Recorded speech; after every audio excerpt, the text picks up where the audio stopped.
Greetings from Mahesh Pawar, Principal MHCOP Boradi. Topic of my today's presentation is guidance for final year students about summer 20 MCQ based online examination. As you knows that MSBT declared online examination for final year or final year semester students of all courses which are affiliated to MSBT. Recently, we completed online practical examination which is conducted at institute level. Now we all are thinking about the MCQ based online examination which is supposed to be conducted by MSBT in the next month. On 24 September, MSBT given the instruction regarding this MCQ based online examination. Based on that circular, for better understanding of students, I will try to explain this instruction in Marathi. So these are the instructions about pre-examination preparation. These instructions are divided into two groups, that is instruction about pre-examination preparations and the instruction during examination. So examination conduct करण्याच्या अगोदर कुठले preparations तुम्हाला करायचे ते या ठिकाणी explain केले गेले आहेत. ऑलरेडी तुमच्या इन्स्टिट्यूटने तुमच्याकडनं एक मोबाईल नंबर कन्फर्म करून घेतला आहे की ज्या मोबाईल नंबरवरती तुम्ही तुमची online examination MCQ based online examination appear होणार आहात. जो मोबाईल नंबर तुम्ही आपल्या इन्स्टिट्यूटला कन्फर्म करून दिलेला असेल तो मोबाईल नंबर तुम्ही एका प्रॉपर डिव्हाइसमध्ये ठेवायचा आहे. तुमच्या मोबाईल नंबरवरती बॅलन्स हा व्यवस्थित पाहिजे जेणेकरून त्यात सफिशियंट बॅलन्स असल्यामुळे इनकमिंग सुरू राहतील. MSBT ह्या समर 20 एक्झामिनेशन करता एक URL सेंड करणार आहे आणि त्यासोबत तुम्हाला तुमचा एक युजर ID आणि पासवर्ड मिळेल. These are your log in credentials for this online examination. हे तुम्हाला SMS थ्रू जो रजिस्टर्ड मोबाईल नंबर असेल तुमचा, जो तुम्ही इन्स्टिट्यूटला रजिस्टर्ड केला असेल, कन्फर्म केला असेल फॉर दिस एक्झामिनेशन, त्या मोबाईल नंबरवर तुम्हाला ते लॉग इन क्रेडेन्शियल्स मिळतील थ्रू अँड URL लॉग इन्स. तर तुम्हाला आता जो काही URL किंवा जे काही लॉग इन क्रेडेन्शियल्स मिळतील ते लॉग इन क्रेडेन्शियल यूज करून तुम्हाला मिळालेल्या लिंकवरती तुमचे लॉग इन करायचे आहे आणि तुमचा जोही काही पासवर्ड तुम्हाला मिळाला असेल तो तुम्हाला कॉन्फिडेन्सली ठेवायचा आहे, कारण तेच युजर आणि पासवर्ड तुम्हाला कंप्लीट एक्झामिनेशनच्या दरम्यान यूज करायचे आहेत. सर तो जोही काय आता मोबाईल नंबर तुम्ही कन्फर्म केला आहे त्या मोबाईल नंबरवर तुम्हाला URL लिंक मिळेल. त्या लिंकवर तुम्हाला मिळालेल्या log in credentials through SMS ते लॉग इन करायचे आहे. त्यानंतर नेक्स्ट इन्स्ट्रक्शन की एक्झामिनरला जो काही समर 20 एक्झामिनेशनची URL सेंड झाली असेल SMS थ्रू, ती त्याने एकतर एक अँड्रॉइड इनेबल मोबाईल ॲप आहे MSBTचा, दॅट इज MSBT एक्झाम, त्याच्यात लॉग इन करायचं आहे किंवा डायरेक्टली तुम्ही त्या लिंकवरती मिळालेले लॉग इन क्रेडेन्शियल यूज करून सुद्धा लॉग इन करू शकतात. नेक्स्ट त्या ठिकाणी हे जे काही लॉग इन असेल हे लॉग इन तुम्ही कुठल्याही मोबाईलवरती, अँड्रॉइड मोबाईलवरती किंवा लॅपटॉपवरती किंवा तुमच्या पर्सनल डेस्कटॉपवरती विथ Windows 7 या browsers proper internet browser use करून लॉग इन करू शकतात. तुमचा जोही काही डिव्हाइस असेल तो फक्त त्याला इंटरनेट असेच असेल एवढं प्रिकॉशन्स तुम्हाला घ्यायचे आहेत. इंटेन्शन या ठिकाणी एवढाच आहे की ही जी काही एक्झाम असेल ही एक्झाम तुमच्या कन्व्हिनियन्सनुसार तुमच्या रेसिडेन्सला राहून म्हणजे तुमच्या घरी राहूनच तुम्हाला कंडक्ट करता येईल, हा त्यामागचा इंटेन्शन आहे. फक्त जोही काही डिव्हाइस तुम्ही या एक्झामिनेशन्स करता यूज करणार त्या डिव्हाइसला कमीत कमी 1 MBPS बँडविथचं इंटरनेट कनेक्शन असेल एवढी तुम्हाला प्रिकॉशन घ्यायची आहे आणि ते डिव्हाइस तुमचं प्रॉपर वर्किंगमध्ये असेल एवढं तुम्हाला त्या ठिकाणी प्रिकॉशन घ्यायची आहे. नेक्स्ट इन्स्ट्रक्शन, ह्या ऑनलाईन एक्झामिनेशन जी असेल MCQ बेस्ड या एक्झामिनेशन संदर्भात MSBT ही मॉक ऑनलाईन एक्झामिनेशन कंडक्ट करणार आहे 30 सप्टेंबर आणि 1 ऑक्टोबर रोजी.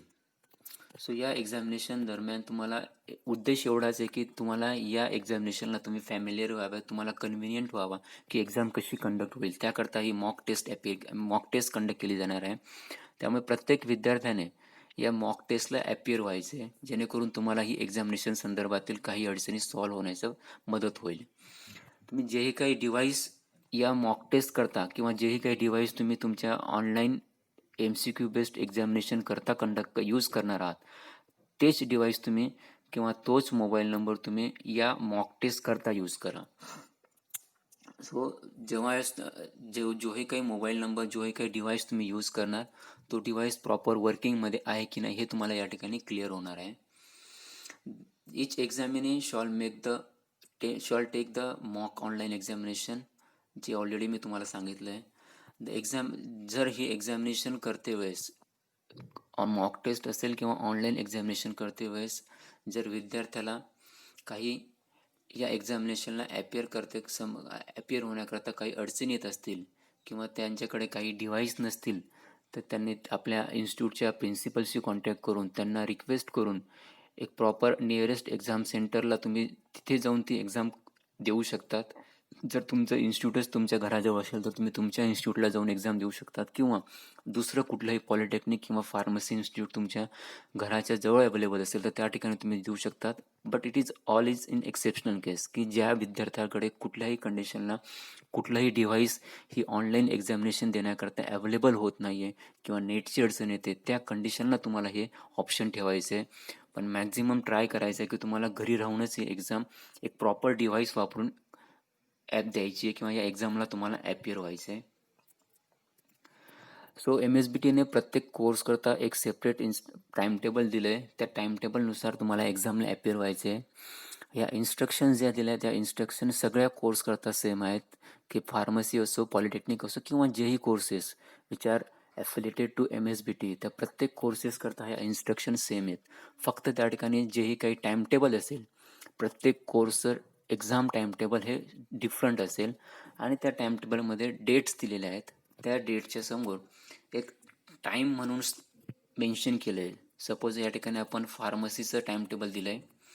या फार्मसीच्या टाईमटेबलमध्ये एक टाईम मेन्शन केला आहे, that is 9 AM to 1 PM. So ही एक्झामिनेशन 2 स्लॉट्समध्ये कंडक्ट होणार आहे.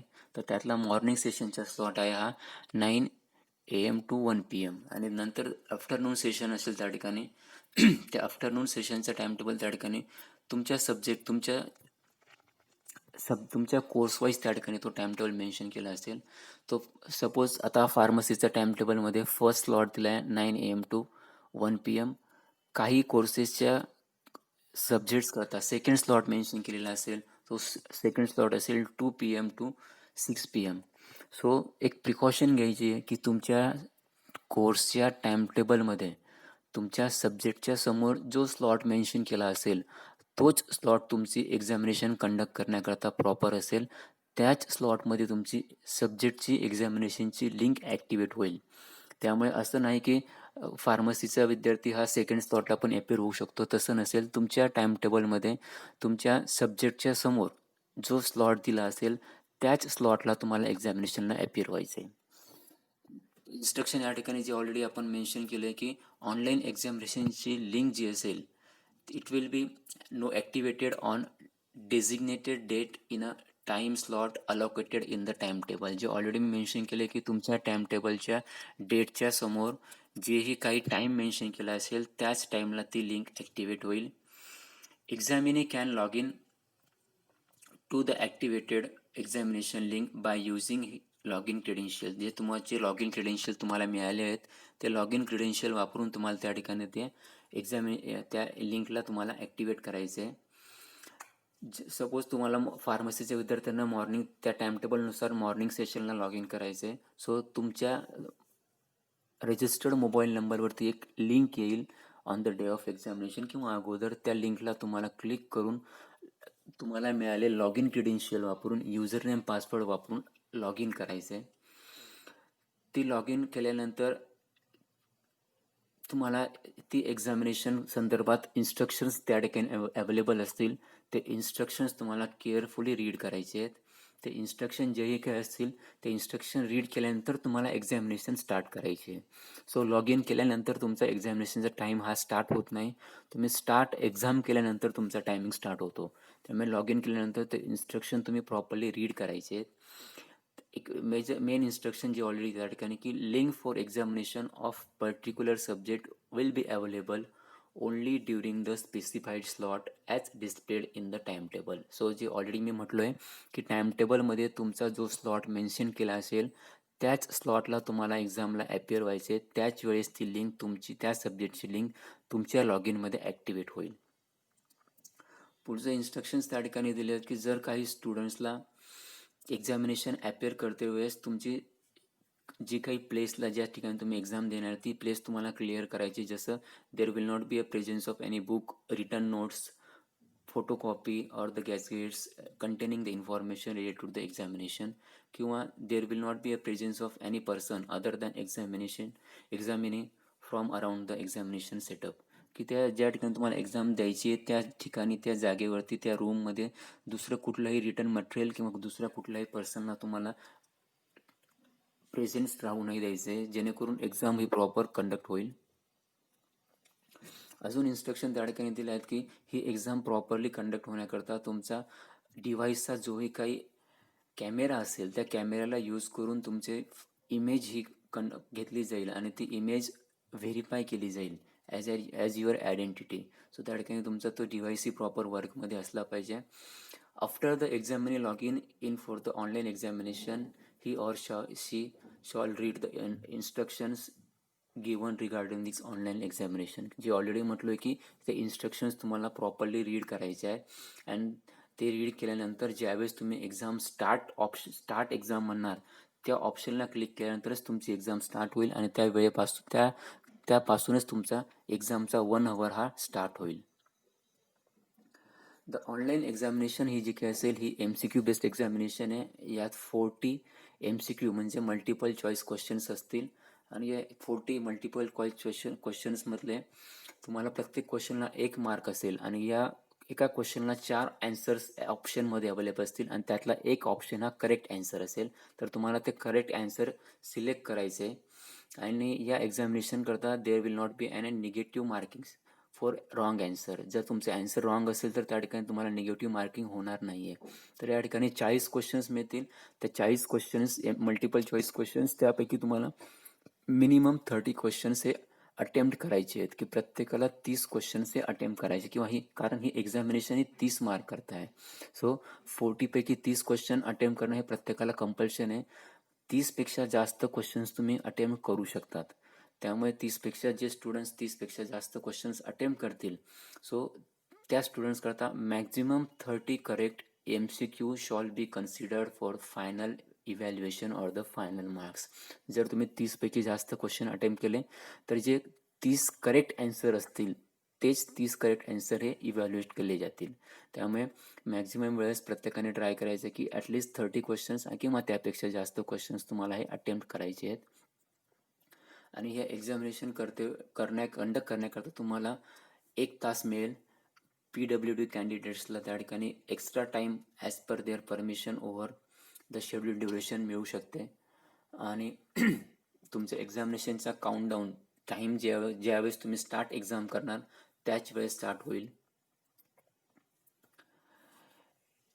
बाय डिफॉल्ट ज्यावेळेस तुम्ही लॉग इन करणार तुमचे लॉग इन क्रेडेन्शियल वापरून त्या ठिकाणी क्वेश्चन नंबर 1 ॲपियर होईल. क्वेश्चन नंबर 1 डिस्प्ले झाल्यानंतर तुम्हाला त्या ठिकाणी 2 ऑप्शन्स असतील की ॲन्सर ऑप्शन असेल किंवा नॉट टू ॲन्सर ऑप्शन असेल. जर तुम्ही ॲन्सर ऑप्शन सिलेक्ट केलं तर तुम्हाला त्या फर्स्ट क्वेश्चनचं ॲन्सर द्यायचं आहे. ते ॲन्सर करेक्ट ऑप्शन सिलेक्ट केल्यानंतर तुम्हाला त्या ठिकाणी save and next button click करून नेक्स्ट क्वेश्चन अटेम्प्ट करायचं आहे. तुमच्या स्क्रीनवरती त्या ठिकाणी डॅशबोर्डवरती नंबर ऑफ क्वेश्चन्स असतील. त्यातला तुम्ही कुठलाही क्वेश्चन पहिल्यांदा फर्स्ट क्वेश्चन करावा लागेल. तो तुम्ही अटेम्प्ट करा किंवा नका. त्या ठिकाणी 2 ऑप्शन असतील. जर अटेम्प्ट केला तर तुम्हाला सेव्ह अँड नेक्स्ट ऑप्शनला जायचं आहे. जर तुम्ही नॉट टू ॲन्सर केला तर डॅशबोर्डवरून तुम्ही डायरेक्टली दुसरा क्वेश्चन अटेम्प्ट करू शकतात. हे क्वेश्चन जे असतील तुम्ही परत कम बॅक करू शकतात टू द स्किप क्वेश्चन. जर तुम्ही एखादा क्वेश्चन स्किप केला असेल तर तुम्ही परत स्किप केलेल्या क्वेश्चनला अटेम्प्ट करू शकतात. फक्त त्या ठिकाणी एका वेळेस एकच क्वेश्चन डिस्प्ले होणार आहे. तुम्हाला त्या क्वेश्चनचं ॲन्सर द्यायचं आहे. ॲन्सर दिलं तर सेव्ह अँड नेक्स्ट बटन दाबून नेक्स्ट क्वेश्चन अटेम्प्ट करायचं आहे. ॲन्सर नाही दिलं तर नॉट टू ॲन्सर ऑप्शन करून तुम्हाला दुसरा क्वेश्चन अटेम्प्ट करू शकतात.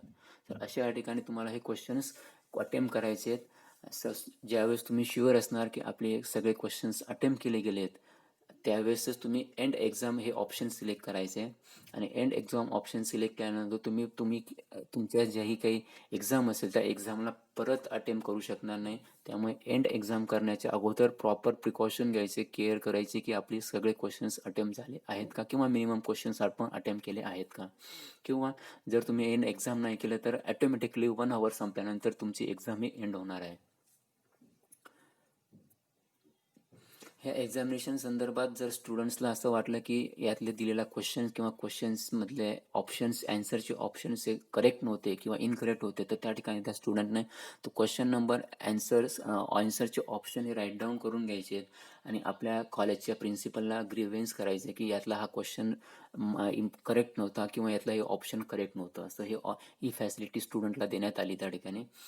एक्झामिनरला जर ड्युरिंग एक्झामिनेशन काही कॉल रिसीव होतोय किंवा काही नोटिफिकेशन येतं आहे, it will be intended to switch the browser on the device on which he is attempting the examination.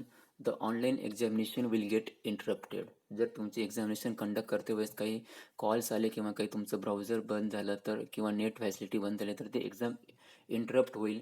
आणि अशा वेळेस स्टुडंटला स्ट्रिक्टली अवॉइड करायचं आहे की असे काही डिस्ट्रॅक्शन्स त्या ठिकाणी ड्युरिंग एक्झामिनेशन्स होणार नाहीत. सपोज ऑनलाईन एक्झामिनेशन कंडक्ट करते वेळेस काही ठिकाणी पॉवर फेल्युअर झालं किंवा इंटरनेट कनेक्टिव्हिटी झालं, तर त्या ठिकाणी काळजी घेण्याचं किंवा पॅनिक होण्याचं काही रिझन नाही आहे. ज्या ठिकाणी तुमची एक्झाम डिस्कनेक्ट होईल त्याच ठिकाणी, त्याच वेळेपासून ज्यावेळेस तुम्ही नेट कनेक्टिव्हिटी रिझ्यूम करणार त्यावेळेस त्या ठिकाणी त्या वेळेपासून तुमची एक्झाम स्टार्ट होईल. त्यामुळे असं नाही की जर ड्युरिंग एक्झामिनेशन तुमचा मोबाईल किंवा तुमचं डिव्हाइस बंद झालं किंवा नेट कनेक्टिव्हिटी बंद झाला तर तुमची एक्झाम बंद झाली, तसं होणार नाही. ज्या क्षणापासून तुमची नेट कनेक्टिव्हिटी किंवा काही रिझनने तुमची एक्झाम इंटरप्ट झाली आणि नंतर जसंही तुम्ही सगळं रिझ्यूम करणार तर त्या वेळेपासून तुमची एक्झाम ही त्याच टाईमपासून तुमची एक्झाम ही कंडक्ट होईल. त्यामुळे त्या ठिकाणी तुमचा प्रॉब्लेम्स रिझॉल्व्ह झाला की तुमची एक्झाम तुम्ही रिझ्यूम करू शकतात. त्यामुळे त्या ठिकाणी विद्यार्थ्यांना ड्युरिंग एक्झामिनेशन इंटरप्ट झाल्यामुळे काही पॅनिक होण्याची गरज नाही आहे. तर असं या ठिकाणी हे प्रेझेंटेशन एकंदरीत या MCQ बेस्ड ऑनलाईन एक्झामिनेशन संदर्भात MSBTच्या दिलेल्या 24 सप्टेंबरच्या सर्क्युलरनुसार मी एक्सप्लेन करण्याचा प्रयत्न केला आहे. या MCQ बेस्ड एक्झामिनेशन संदर्भात जर अजूनही काही शंका असतील, काही अडचणी असतील, तर तुम्ही तुमच्या महाविद्यालयातील प्राचार्यांना कॉन्टॅक्ट करून तुमच्या अडचणी सॉल्व्ह करून घेऊ शकतात, किंवा तुम्ही मलाही डायरेक्टली कॉन्टॅक्ट करू शकतात, किंवा तुमचे त्यावरतीही काही तुम्हाला सुपेरियर असतील काही गोष्टी की जेणेकरून तुमचे प्रॉब्लेम्स हे सॉल्व्ह होतील, हे प्रिकॉशन घ्या. एक्झाम स्टार्ट होण्याच्या काही दिवस अगोदरच मॉक टेस्ट असतील, त्या मॉक टेस्ट 30 सप्टेंबर आणि 1 ऑक्टोबर या मॉक टेस्ट तुम्ही ॲपियर व्हा. त्या तुम्ही ॲपियर केल्या की तुम्हाला या एक्झामिनेशन संदर्भातल्या बऱ्यापैकी अडचणी सॉल्व्ह झालेल्या समजतील. त्यामुळे सगळ्यांना या एक्झामिनेशन करता माझ्याकडनं शुभेच्छा. थँक्यू.